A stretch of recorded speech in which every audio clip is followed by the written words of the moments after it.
As I like to start all of my videos with a little cup of coffee, this is a very small cup of coffee, much smaller than American size because I'm in Spain now. Moved here last month.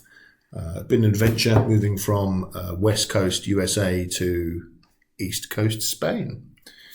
Why did I do that? Because since just before COVID, with all the government's COVID restrictions, I was living in Vegas, working in Vegas, going into office in the Vegas, and ever since then I've been remote. So for 3 years now, working solidly remote, asked myself the question, since I'm remote, I can live anywhere in the world. So me and the missus and the dogs decided, where do we want to live?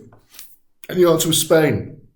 So we found a place here on the Mediterranean coast, moved here. Cheaper, more laid back lifestyle. And I can, if you look over there, out through that window, I can see the Mediterranean. And I might do a little wander around video at some time. But for right now, this is about getting back into the habit of doing blogging, technical blogs, while I'm waiting for all my stuff to float across the Atlantic and get here. House furniture, technical equipment, my office stuff, my computer, my proper webcam are all on the way. Might be here in a couple of weeks. And that's a might, because they never seem to know where anything is. In the meantime, I'm growing a very dodgy mustache. And one of the things that I've been fighting with here while I'm desperately learning Spanish is looking at websites and them automatically showing Spanish language, which of course is something you see whenever you travel around the world, things showing native languages.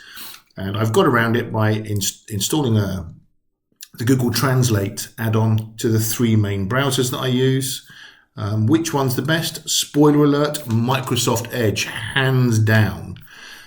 Edge has a very nice native translation built into it, which just shows a website, translates it on the fly and shows you it in English. So when I go to Amazon.com, in fact, let's have a look. We're in Edge now. This is the new Microsoft Edge that's built on Chrome.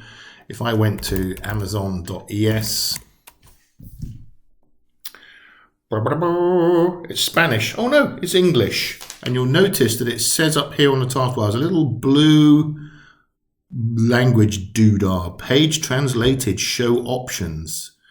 And I just say always translate pages from Spanish. Let me turn that off because I want to make things a little bit difficult for me.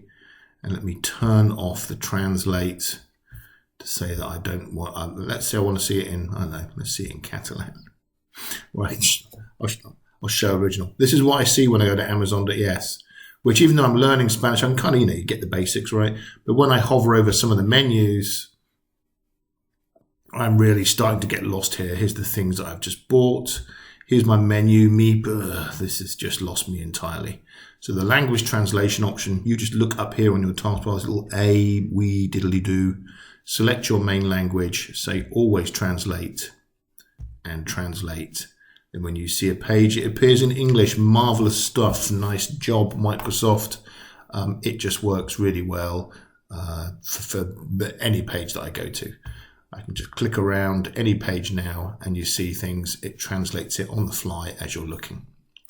Lovely. Now, my next browser of choice.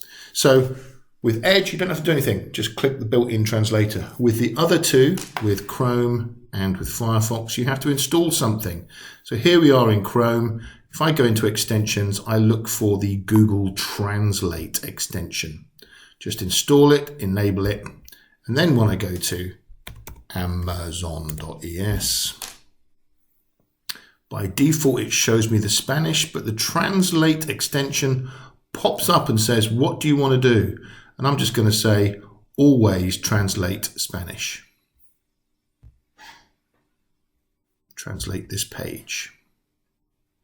Oops. And then once I'm looking at the page, translate will show it for you. You notice that it's just changed into English while I'm looking at it. But I feel that it's kind of a little bit slower. Here's Google doing the translation. It's turned it into English and shown it. It hasn't got that, and you get all these kind of I'm doing things, and you get a little Google Translate icon that appears in the page. But it's not as slick as Edge, but it works. So if you're a Chrome guy, install the Google Translate app. Once you've got it set up, you can go clicking around wherever you like on the website. It shows in the native language for a second, while in the background, Translate is happily translating everything for you. But it does take a second per page.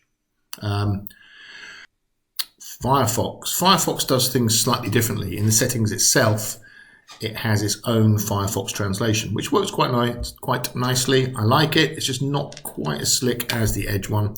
So here we are, for example, looking at Amazon.es. As you'll notice, it's very in Spanish.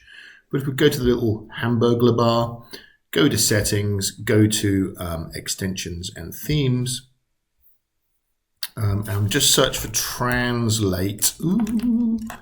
And what we're looking for is translate by Firefox. You have all, there we are. Firefox translations by Firefox. It does a reasonable job and it's native by Mozilla itself. Do you want to add it to the taskbar? Yes, I do. You notice it says Firefox translations was added. Okay, and it shows you all this guff. And I'm just going to go, yeah, okay, whatever. Now, what's it actually done to the page itself? I don't know. It's turned on. So let's close these tabs down. How about we close down Amazon.es? And let's open a new tab and go back to Amazon.es, forcing it to reload. Let's see what the translate does for us. Okay, this pops up.